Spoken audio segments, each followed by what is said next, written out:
Moi, ce qui m'a fasciné dès le départ, c'est de voir des pièces inertes qui peuvent se mettre à avoir un mouvement toutes seules. Enfin, je sais pas, sans aucune énergie électrique ou, ou je ne sais quoi. Non, simplement du métal, quoi. C'est quand même incroyable. Donc oui, on donne vie à quelque chose, bien sûr.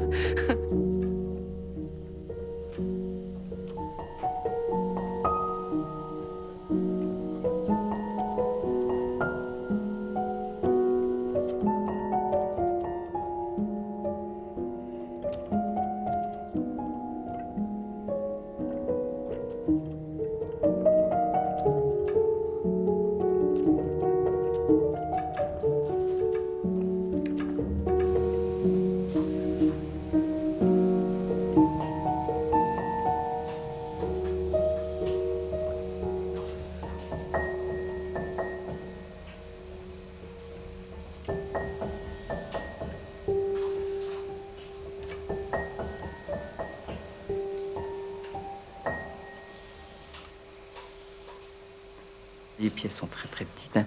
Quand on roule un axe de balancier, il faut savoir quand même que le pivot de l'axe de balancier, c'est un cheveu. Parce qu'un cheveu c'est entre 6 et 9. Hein. Donc nous, on roule des pivots on a 6, 7 et 8. Donc vous voyez, on roule un cheveu, quoi. Donc c'est pas évident. Donc voilà, c'est vite blessé, c'est vite plié. Donc il faut être calme et puis rien lâcher. Faut être faut être teigneux, en gros. Faut être teigneux parce que si on lâche, on s'énerve et puis c'est fini, on fera jamais la pièce, quoi. C'est beaucoup de travail pour arriver à une toute petite chose et la satisfaction, elle est là. Est-ce que j'ai tout fait pour arriver à mon résultat? Et puis la pièce, elle est là. Après on peut toujours l'améliorer, hein. Mais le début, c'est ça, quoi. C'est comme... pas dire comme un accouchement, mais on a tout fait pour arriver à une chose, et puis tiens, qu'est-ce qu'on a au bout? Voilà. Ah, ben, elle est belle, ça va.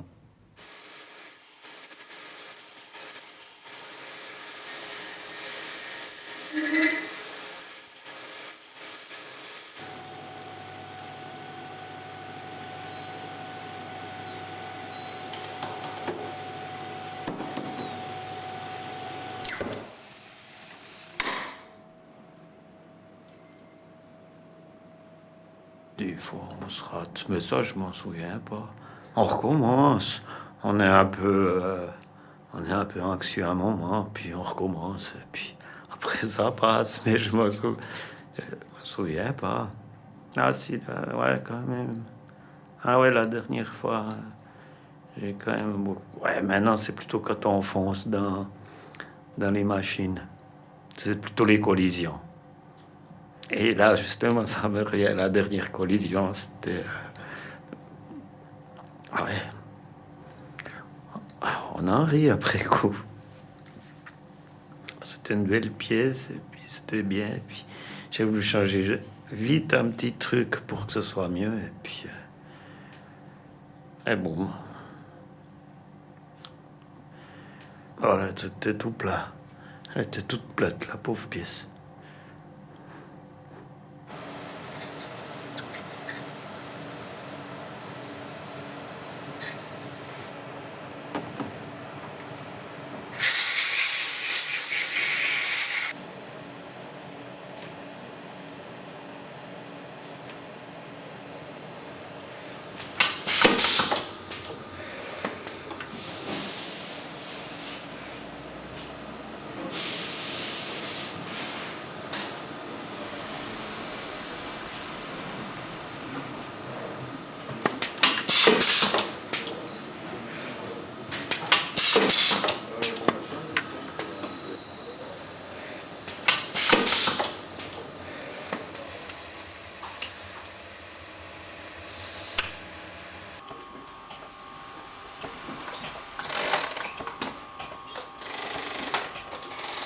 J'ai monté le mouvement à quartz que c'était, mais c'est quand même plus joli une montre qu'on peut remonter, qu'on peut regarder comme un bijou. Hein, et puis que on sait qu'on a participé. C'est surtout ça. Quand je vois des modèles, je me dis, eh ben, tiens, ce rouage-là, c'est peut-être moi qui l'ai fait. Hein, les petits trous, le pignon, n'importe, c'est peut-être moi qui l'ai fait tout d'un coup.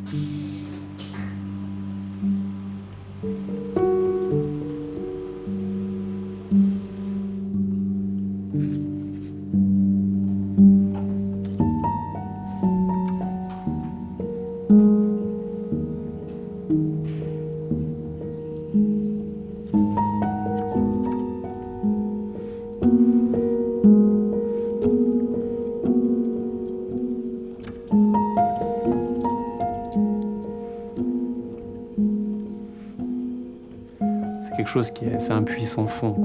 L'horlogerie, c'est un puits sans fond. Quand on regarde une montre comme ça, on peut avoir l'impression que c'est tout petit, que c'est minuscule.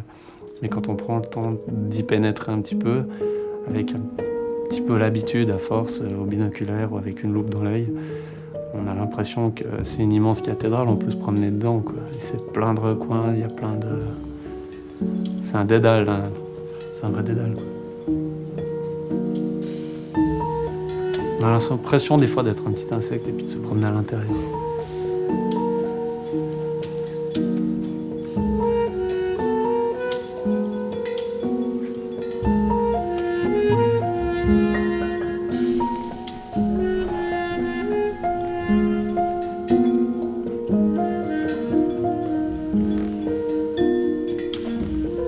Je parle avec mes pièces. Dans ma tête, je leur parle.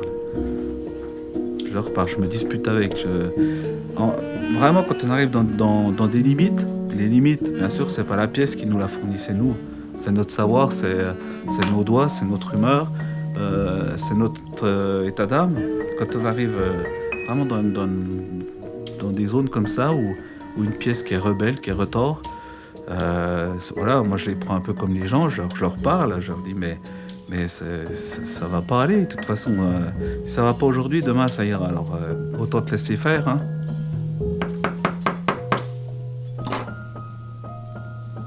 Elles m'écoutent toujours, elles deviennent dociles, mais en fait je me dis, une fois que j'ai gagné, bien sûr la plupart du temps, je me dis de toute façon c'est pas un morceau de fer qui va m'attraper, hein.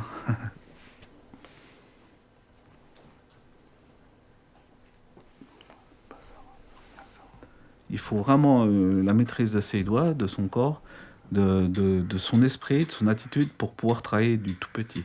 Ça conditionne aussi notre vision des choses. On doit être perfectionniste. Ça, c'est un trait de caractère. Et je vous dis, franchement, dans la vie courante, on devient chiant. On voit toujours le petit point noir qui traîne, la petite chose qui n'est pas d'équerre, le tableau qui est comme ça.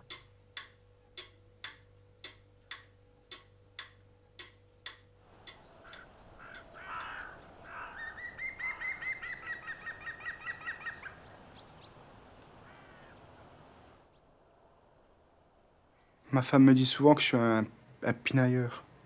Elle comprend pas vraiment ce que je fais. Alors je parle très peu. Quand je suis embêté à la maison, elle me dit qu'est-ce qu'il y a, puis je commence, puis elle me dit bah arrête, je comprends rien de toute façon à ce que tu me racontes. Donc c'est vrai que c'est pas très concret comme problème, hein. Elle travaille à l'hôpital, alors elle a des problèmes concrets. Elle est aide-soignante. Moi mes problèmes c'est des mâles ronds sur des diamètres ou j'ai des mus qui varient. Ça lui parle pas. Ça parle pas à beaucoup de monde.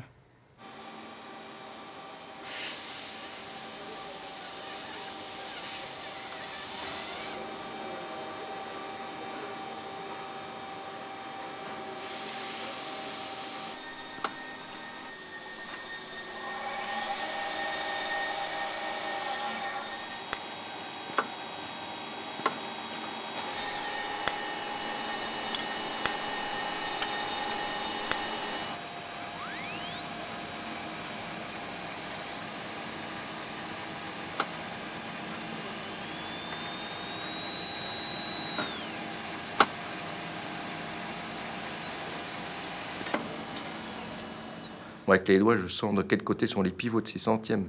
Le toucher, il est hyper important. Moi, c'est tout au toucher, beaucoup. la bavure. Après, il y a les yeux pour regarder, mais moi, quand mes collègues me passent une pièce, ils croient que je l'ai perdue. Maintenant, elle est entre mes doigts, je la fais rouler. Toc, je vous la mets. Et ça, ça s'apprend, ça. Et ça se fait pas tout seul. On caresse le mu tous les jours, quoi. Enfin, on essaie. Mais un mu, c'est quoi? C'est 1 millimètre divisé par 1000, quoi, finalement. Donc on prend 1 millimètre sur une règle, et puis on s'imagine qu'on le divise encore par 1000. Ça vous donne un mu.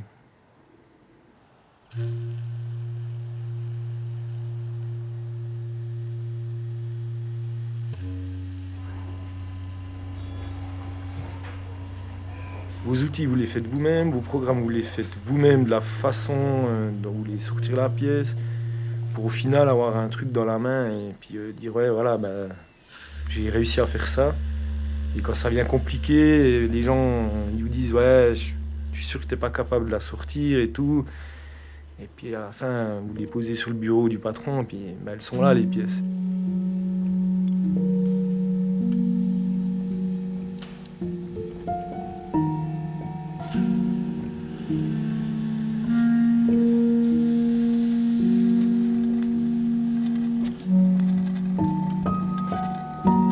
Il n'existe pas de tabelle ou de loi physique pour expliquer comment faire un axe de balancier avec un pivot de 8 centièmes.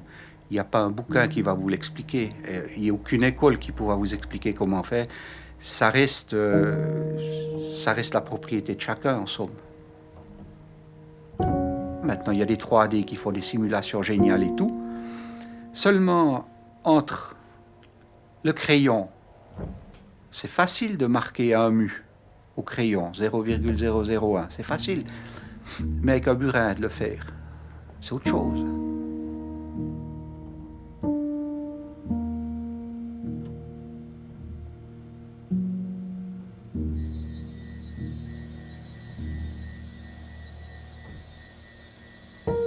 L'œil, l'oreille, la sensibilité dans les doigts, tout joue. Après, bon, c'est ce qui permet aussi, après, quand on programme sur la machine, sur l'ordinateur, c'est ce qui permet aussi de dire, là, il faut aller comme ça, parce qu'on sait comme ça réagit manuellement. Donc là, évidemment, vous avez bien compris que c'est pas la machine qui fait quoi que ce soit, quoi.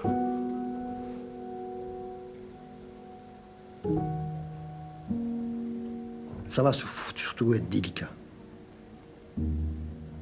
Délicat, ouais. Au début, c'était pas évident. Au tout début, pouf, oh, il manque le bout. Alors on recommence, quoi. Ouais.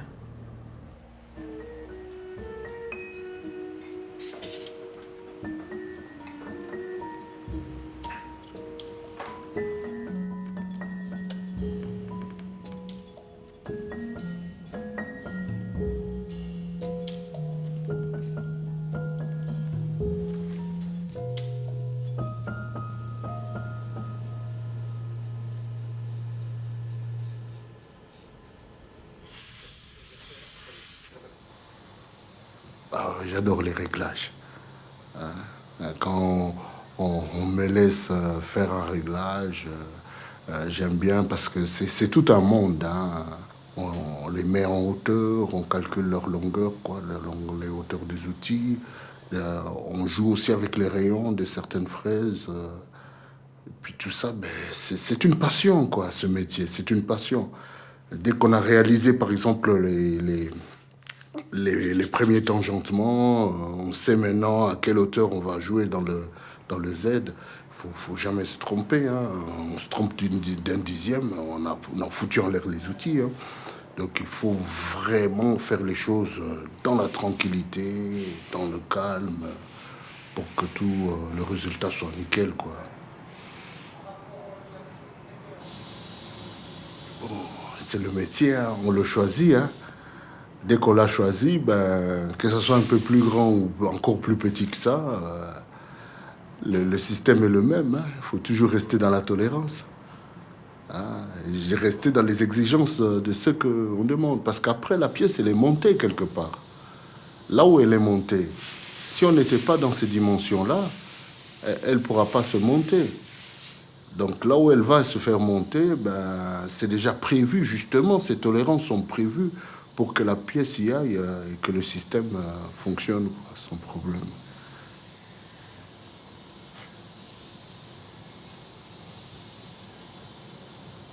Les mauvaises expériences aussi dans le passé, ça a toujours aidé. Ça a toujours aidé pour toujours être meilleur. Et petit à petit, ben, cette quête, elle est devenue ma vie, hein, la quête de la perfection. Donc c'est là que je disais une fois au copain, je lui ai dit avant, je vis dans l'obsession du centième. Dans l'obsession du centième, c'est que dans ma tête, ouais, je dois toujours rester dans la tolérance. Quand il y a quelque chose qu'il faut usiner là, il faut être là, je dois être là.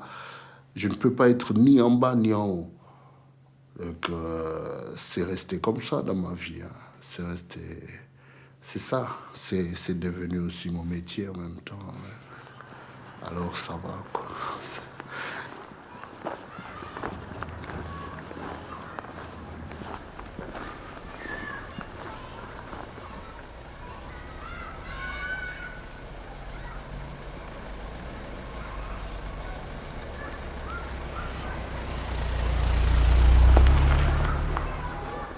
La première fois que j'ai vu une montre, j'ai vu mon papa travailler, c'était dans la maison de mon enfance. À l'âge de 6 ans, j'étais assise sur le rebord d'une fenêtre, je regardais mon papa travailler. Alors je me souviens qu'on remontait un ressort de barillet, il le remontait avec un petit outil, et puis moi je l'ai fait ça, il me le faisait faire. Je me souviens même des boîtes en carton dans lesquelles il livrait ses pièces, parce que mon papa travaillait dans l'entreprise et ensuite il travaillait à la maison. J'ai récupéré ces outils et puis c'est vrai que je travaille encore avec ces outils.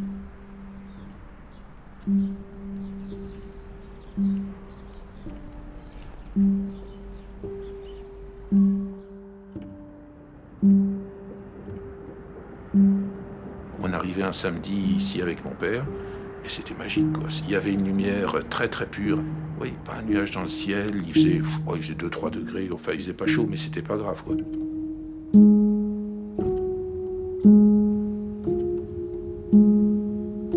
Une lumière d'horloger, c'est les ciels sans nuages qu'on a depuis l'automne jusqu'au printemps, si on peut dire, qui a une vivacité des couleurs et une netteté qui est assez extraordinaire, quoi. Ça veut dire que vous voyez tout, mais vous voyez trop. Parce que le problème dans nos métiers, c'est de savoir où s'arrêter. Et il y a des jours aussi où on arrive à faire des choses, puis d'autres on n'arrive pas. Et la lumière nous influence beaucoup, quoi.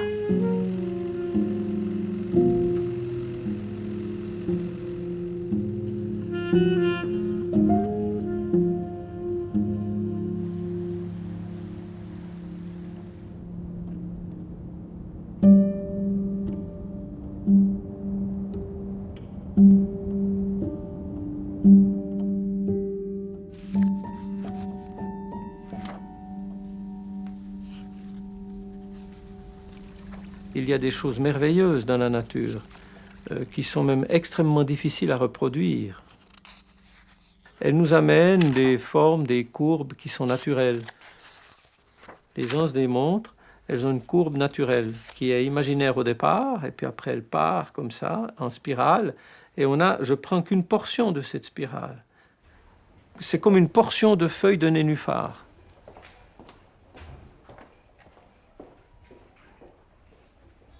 Le dessin, ce qui est intéressant, c'est que c'est un peu comme un scénario. On peut se dire, bah, tiens, aujourd'hui, je vais réfléchir sur les cornes. Comment je vais accrocher les cornes sur la carrure? Comment je vais rendre ma corne belle avec un reflet de lumière, juste comme ça. Après, quand on a ces dessins-là, qu'on commence à s'imaginer les volumes, on va mettre ça sur l'ordinateur pour commencer à avoir un volume qu'on va faire avec des cires. Ça va nous permettre déjà d'être confrontés à la matière.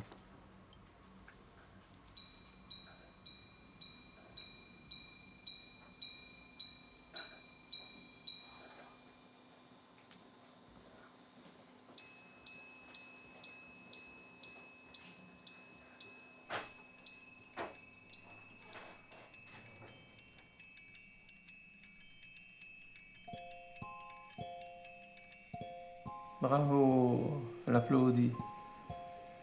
Elle fait la révérence. Il ne fonctionnait pas, hein? Pas du tout. Voilà, l'écran. Oui, c'est ici, il n'est pas visible. Magnifique, hein? J'ai à peu près 500 ans d'histoire de l'horlogerie qui sont passés dans mes mains. Et c'est ce que j'ai remarqué, c'est cette recherche de l'excellence, du beau, de l'esthétique. Hein, on a amené de l'esthétisme, même dans la mécanique, qui est cachée, hein, depuis la Renaissance à nos jours. Ça, c'est une notion que j'ai découverte. La deuxième, qui pour moi est fondamentale, c'est le nombre d'or. C'est l'harmonie qu'il y a dans les chefs-d'œuvre, dans leurs proportions. Ça m'a permis de voir les choses différemment, hein, sous un autre angle. Et ça m'a amené à apprendre à regarder. Ce que me rappelait tout le temps mon père, qui sait regarder acquiert l'art.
Quand j'ai commencé, oui, j'en ai pleuré, quoi.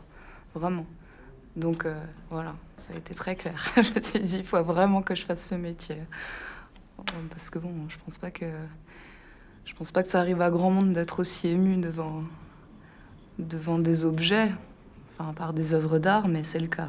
Pour moi, c'est vraiment un vrai métier d'art qui doit perdurer et qui est tout aussi émouvant que pour certains un tableau ou une pièce de théâtre ou je ne sais quoi d'autre. Voilà.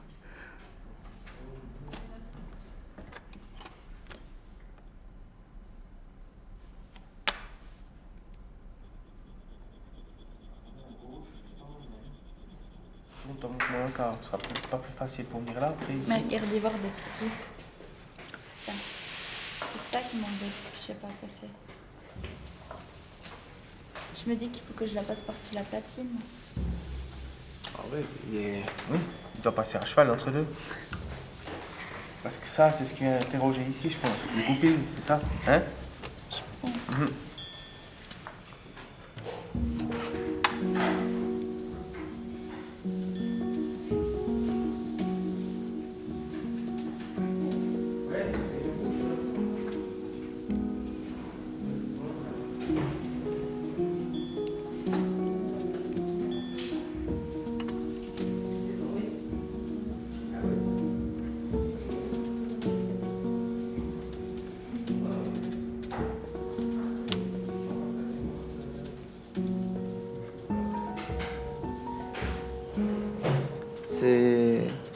C'est dur.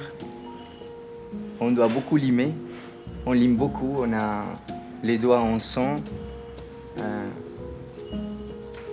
C'est pas évident. Pour moi, c'est encore plus difficile avec la langue. Hein. Mais j'ai adoré. Et je suis fier d'être horloger.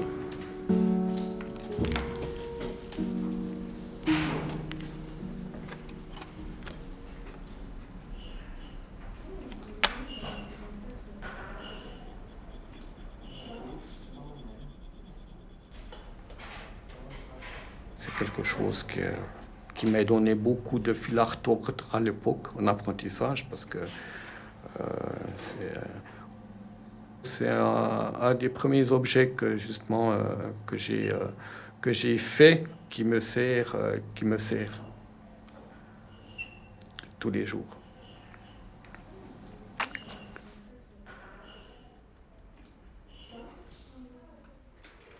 Lui, quand je monte le tournevis, la vis, elle est contente. Et je me sers, je l'ai depuis l'école d'horlogerie, il a 40 ans. Voilà, ça c'est le mouvement. Le petit doigt ici, les deux doigts sur la friction, on serre quelque chose. Là, moi, je peux vous mesurer mes pièces, je suis tranquille. Hein? Je suis tranquille. Ouais, je pense que c'est notre outil préféré. Tout mon mécano, partout où il va, il l'a avec lui. Puis quand il part, c'est comme mon papa, il n'a jamais voulu me donner le sien. Il l'a pris avec lui, alors qu'il était parti à la retraite. Non, fais-le moi comme ça. Non, celui-là, à moi. Je pense qu'on le garde. Souvent, il y a notre nom et notre prénom derrière. On ne le voit pas bien, mais sur la plaquette ici, il y a mon nom et mon prénom. Et ben, souvent, dans les brocantes, quand vous en trouvez, c'est toujours des noms de personnes décédées.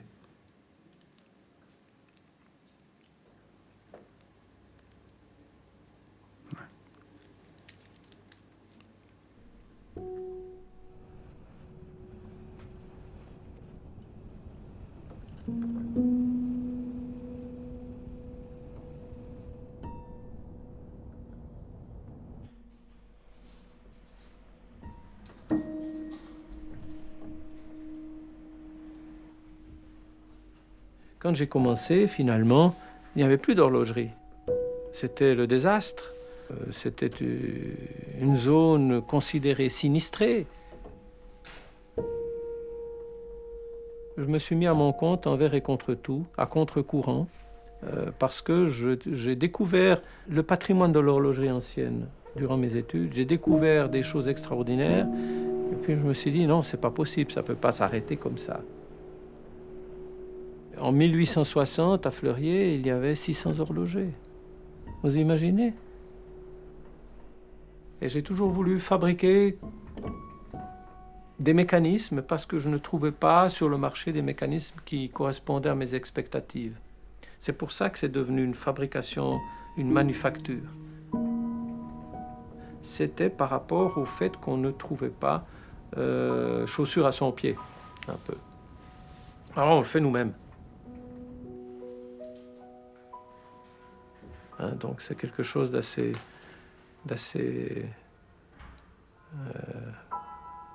fort. Il faut y croire, il faut aimer pour résister.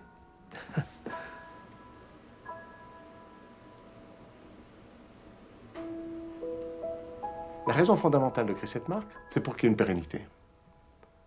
Parce que si vous ne créez pas de marque, il n'y a pas de pérennité. Le jour où le maître horloger fait ses montres pour lui tout seul, quand il s'arrête, ça s'arrête. Donc nous, la transmission, elle est capitale dans notre métier si on veut considérer qu'on veut rester dans la haute horlogerie. Il y a des matériaux que vous ne devez pas utiliser chez nous, parce qu'il n'y a plus de transmission. Si vous utilisez des matériaux de synthèse, la chimie, du sable, comme la céramique, il n'y a plus de transmission. C'est la machine qui le fait. La main d'homme n'a plus aucun effet sur le produit. Donc nous, il y a des produits qu'on ne veut pas utiliser. Si vous n'avez pas la notion de transmission dans un métier comme le nôtre, il ne faut pas le faire.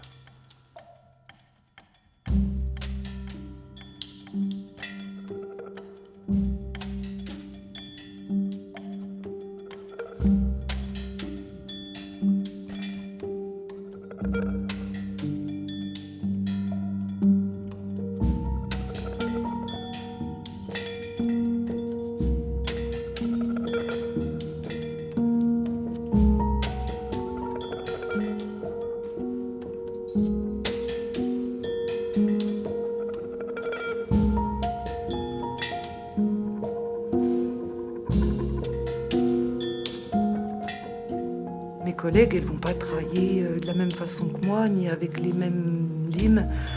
Certaines vont les tailler beaucoup plus pointues, d'autres vont les mettre plus à plat, d'autres vont enlever les grains parce que les grains les gênent et puis elles arrivent mieux à avoir l'angle avec quelque chose de plus lisse. C'est un petit peu comme c'est un peu prétentieux, mais comme quelqu'un qui a un métier bien à part, bien à lui, comme un peintre où il va faire son truc à lui. Eh ben nous, on ne peut pas standardiser notre métier, c'est pas possible. On est des êtres humains, donc on n'arrivera jamais à faire vraiment quelque chose de parfait, vraiment parfait en fait. Il y aura toujours des petites différences. C'est ça qui est beau aussi, suivant les décorations. Par exemple, au perlage main, il n'y aura jamais une pièce qui sera vraiment identique à l'autre. Il y aura toujours des tout petits décalages d'une pièce à l'autre. C'est la personne en fait. C'est une signature. De toute façon, on laisse une empreinte. Ça, c'est sûr. Vu qu'on va poser sur la montre ce qu'on aime.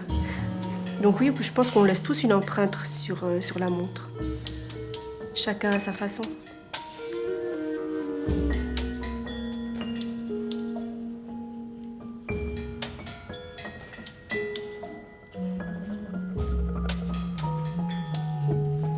Je pense qu'il faut être rigoureux, précis, mais il y a besoin de ce grain de folie qui fait que... Déjà, pour passer beaucoup de temps sur une pièce, comme certaines pièces, on passe 5 voire 6 heures pour une pièce. Le pont tourbillon, on passe 12 heures dessus. Donc, il faut déjà avoir un petit côté un peu... voilà. Qu'est-ce qui se passe? Je la commence, je la finis dans 12 heures. Il va falloir que tu te concentres, mais tout en restant quand même avec ce petit côté... ouais, je vais y arriver, ça va être beau, ça va être... on n'est pas... ouais, on n'est pas si sage que ça. Et tant mieux. Et tant mieux.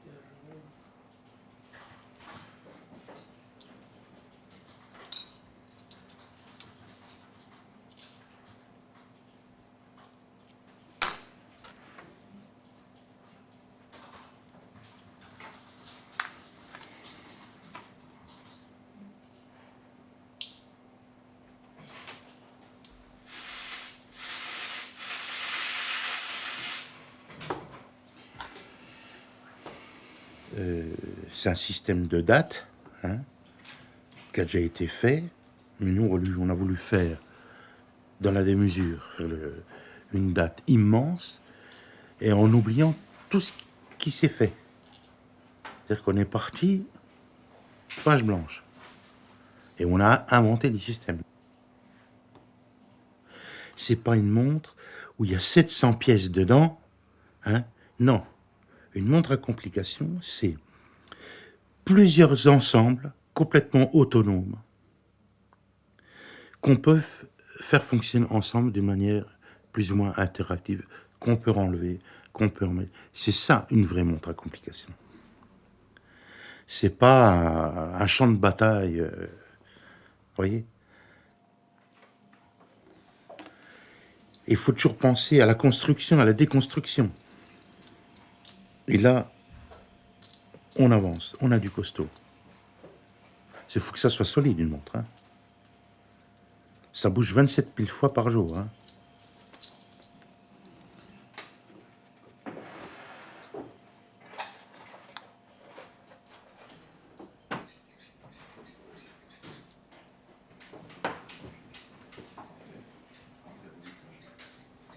On vient le matin, on sait des fois qu'on va démonter peut-être, je sais pas, peut-être 50 fois la pièce.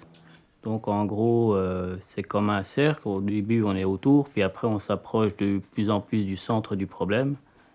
Je suis en permanence dedans, on va dire. C'est pas intéressant si c'est simple. C'est un métier où on aime bien chercher la complexité quand même. On n'aime pas simplifier la vie forcément, quoi. Sinon, on ferait des montres simples à 2 aiguilles, et puis voilà, simplement, quoi. Mais là, ça fait partie du jeu. Plus c'est compliqué, plus c'est intéressant, ça. C'est un chemin infini qu'on trouve. On ne voit pas le fin. Il aura toujours des choses nouvelles à sortir. Il y a des cadrans avec des aiguilles rétractiles, rétractiles, que je savais même pas que ça existait, j'ai jamais vu. J'étais complètement étonnée. Tu es sûr que tu allé assez loin? Toi, puis là, ça va pas accroché, ça va pas pris, là. Hein? C'est chiant. C'est là où il n'a pas assez de patates pour passer, il doit rester bloqué. Je sais pas, j'ai pas fait gaffe exactement où il était, le bout là.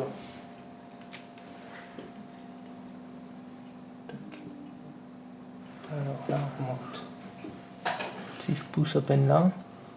Normalement, ça doit partir. Est-ce que t'as pas un défaut sur la descente ou est-ce que ça c'est bien libre? J'ai un peu de jeu, un peu des bas de trou quand même. Hein.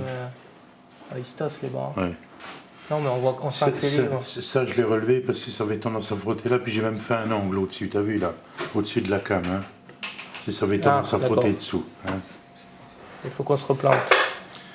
Là, on compte en centième de millimètre. Là. Parce que j'ai trop de force. Puis le levier, il force trop, puis la cam, elle n'arrive pas à descendre. Peut-être regarder au bino. Sans voir le ressort, il n'est pas trop tendu. J'ai tendu un minimum pour que ça vienne juste plaquer en fait. Hein. Je ne sais pas pourquoi ça aurait bougé en fait. Je m'assois.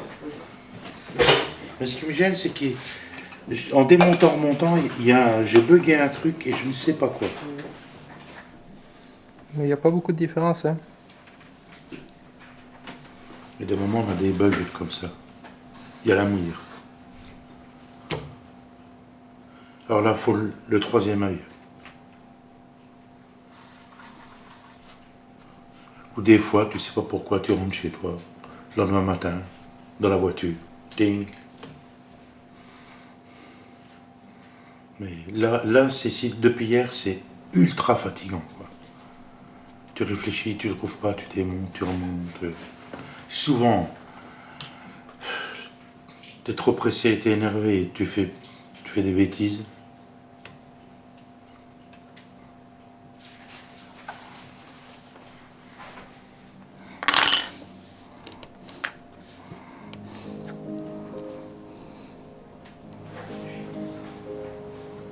C'est entre la vis et la pierre.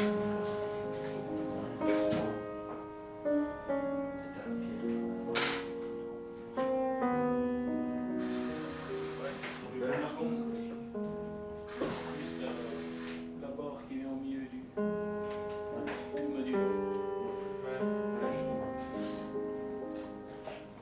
Je crois que le message de l'horlogerie contemporaine est d'aller dans la démesure, qui est une démesure que l'on atteint justement par un dépassement de soi-même, un dépassement de la technique, un dépassement du collaborateur qui veut aller jusqu'au bout de ce qu'il sait faire, qui veut aller jusqu'au bout de son art et le faire partager à tout le monde. Donc je crois que cette démesure est importante dans la mesure où, justement, elle va amener bien autre chose que la simple mesure du temps et amener à réfléchir à un objet aussi qui devient une œuvre d'art.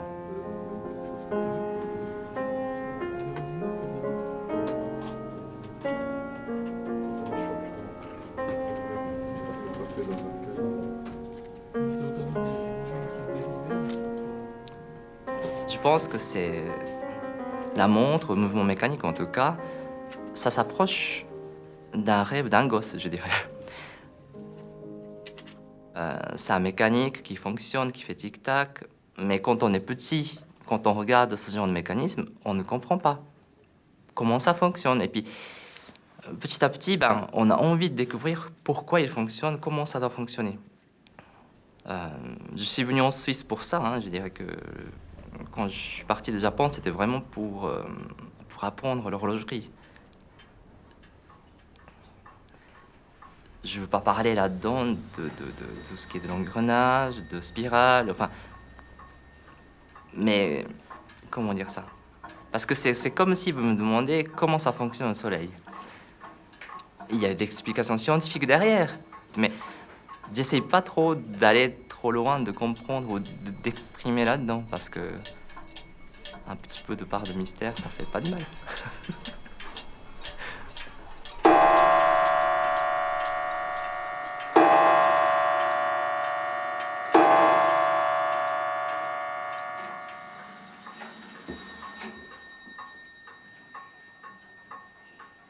Tout ce qui est chaîne cinématique de l'engrenage et tout ça, ben, comme ça tourne, on a quand même similarité par rapport à comment ça peut tourner les planètes autour du Soleil.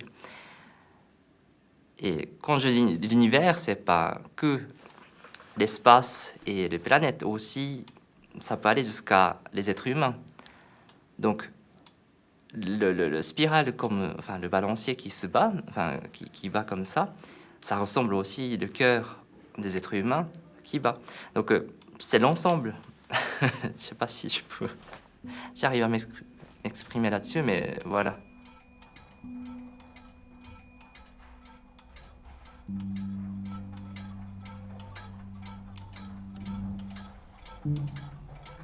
C'est toujours le même principe. On a d'abord une force qui est donnée par un ressort, le barillet. C'est donc cette force qui va être transmise dans un rouage, qui va se diviser et qui va s'échapper, diviser, pour qu'évidemment une seconde soit une seconde, par ce qu'on appelle le balancier en fait. C'est lui qui règle, c'est avec ça justement qu'on règle cette division de la force, pour qu'une seconde soit une seconde, une minute, et que ce soit le plus précis possible.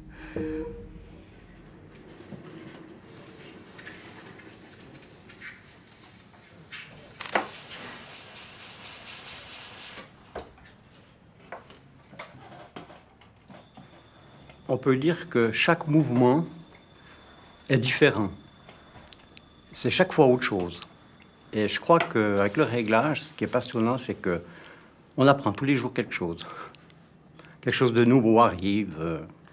Et puis tous les jours, on apprend quelque chose. C'est comme un être vivant. Hein. Ouais, c'est un peu ça, on peut dire. C'est comme un être vivant, quoi. C'est un cœur qui bat, qu'il faut maintenir en vie, en forme. C'est un peu ça. L'âme de l'horloge, elle est toujours la seconde. C'est clic-clac, clic-clac, clic-clac, clic-clac, et ça sera toujours clic-clac, clic-clac, clic-clac.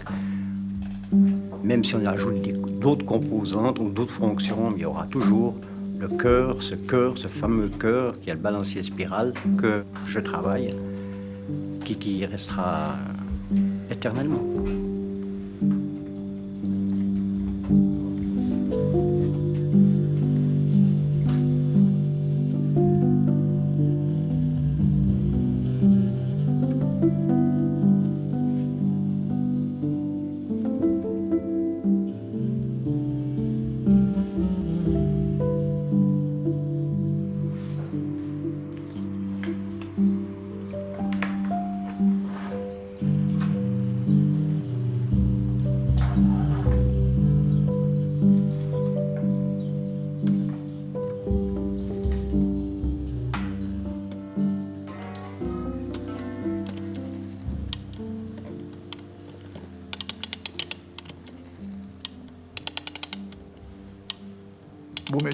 Beau métier, ouais. À refaire, je le referai. Ah ouais.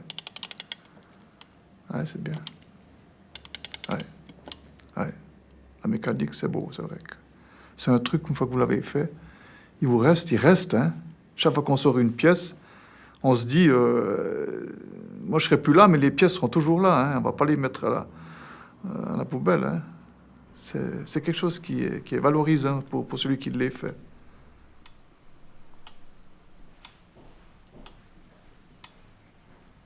On raconte, et ça je veux bien le croire, qu'il y a des gens qui sont morts la nuit parce que leur horloge s'est arrêtée.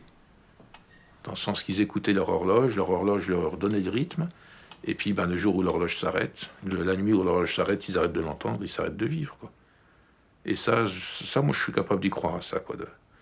J'ai un copain qui me disait, mon horloge, elle me dérange parce qu'elle bat plus vite que mon cœur. Il avait une pulsation à 50 ou 55, et l'horloge, elle le stressait parce qu'elle battait à 60. Donc, ça l'agaçait, c'était trop vite, quoi. Et là, je pense qu'il y a vraiment ça, quoi. Donc, pour moi, l'horloge, c'est le tic-tac. Pour les tic-tac de la montre, on ne les entend plus maintenant, ça fait beaucoup moins de bruit. Et le tic-tac de l'horloge, c'est vraiment le rythme de la vie, quoi. Un 60e, on a à peu près tous le cœur qui bat à cette vitesse-là. Donc, ça montre que c'est vivant, quoi.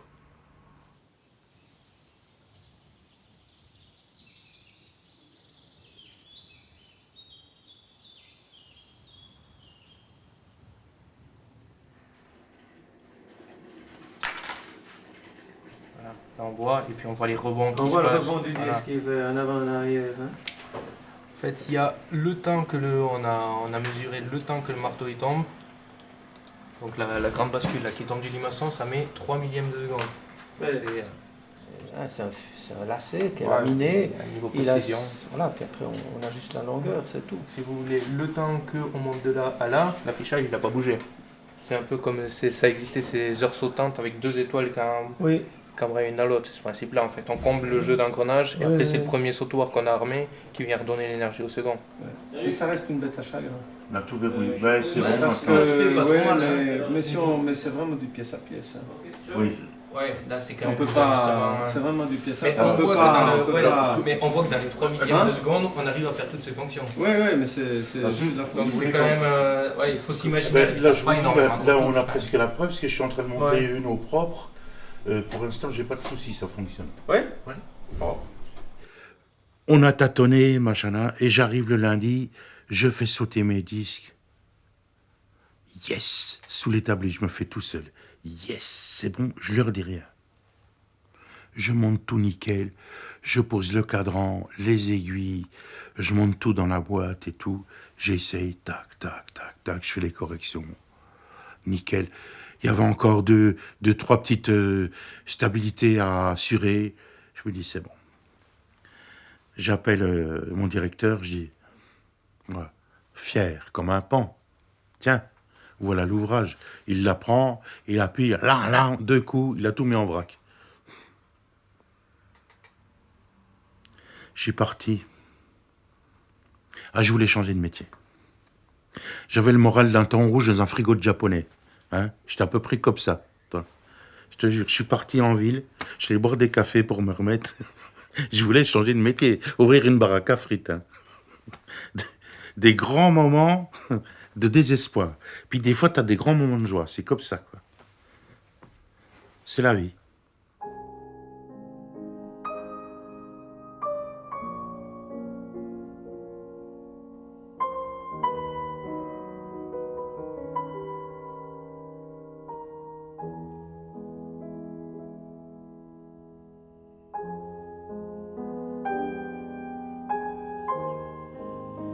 Repousser les limites, réinventer des choses et se dire qu'on travaille avec des choses qui sont des éléments finis, j'entends, que ce soit des métaux, que ce soit le sol, que ce soit des plantes, que ce soit des hommes. Ce sont des choses qui ne sont pas éternelles et il faut pouvoir, pour finir, en faire quelque chose, et les valoriser, savoir les valoriser, savoir aller plus loin et vraiment faire quelque chose d'original avec cette boîte à outils que nous avons reçue en naissant.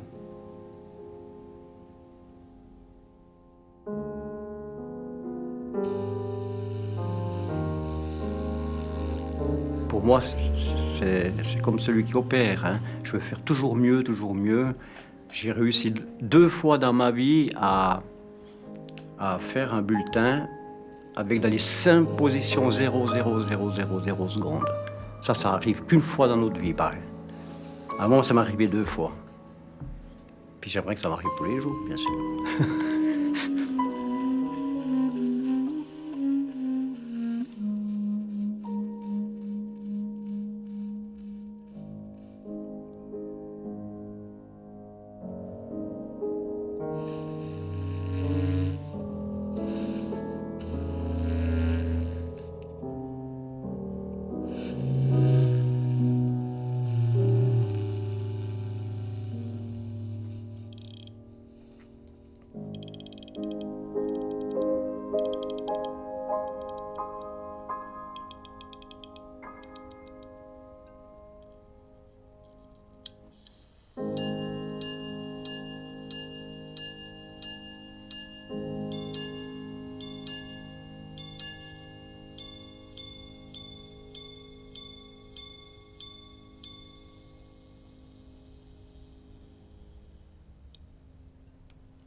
Thank you.